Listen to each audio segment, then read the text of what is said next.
দেখো বন্ধুরা, breakfast ready করছি। তো এই যে নিলাম দই, তো এই দইটাকে আমি ছেঁকে নিয়েছি, দেখতেই পাচ্ছ একদম গাঢ় জায়গার পাটটা এখানে আছে আর এই লিকুইডটা নিচে এসে গেছে। তো আমি এই দইটা এবার এখানে স্প্রেড করবো। তো দইটা লাগিয়ে দিচ্ছি এর মধ্যে, এই দুটো পাউরুটিতে দইটা লাগিয়ে দিচ্ছি।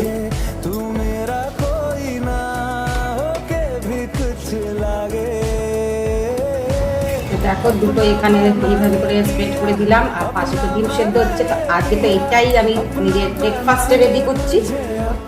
এবার এখানে কিছু সালাদের মতো কেটে রেখেছি, এই দিয়ে দিলাম এর মধ্যে শসা, পেঁয়াজ, টমেটো।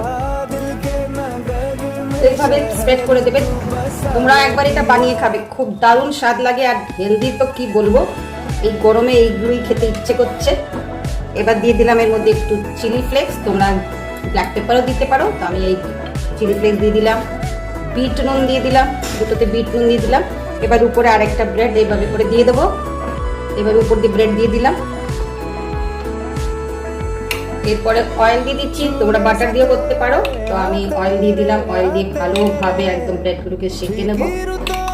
তো এদিকে গ্লাসে ঠান্ডা ঠান্ডা ছাঁচ বানিয়ে রেখেছিলাম, ওইটাও খেয়ে নিই। আর দেখো এতক্ষণ না তো এটা হয়ে গেছে,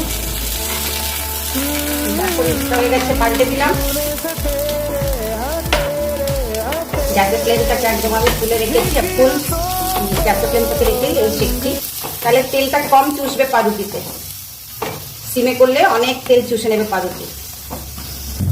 দেখো রেডি হয়ে গেল আমার কাট টোস্টি।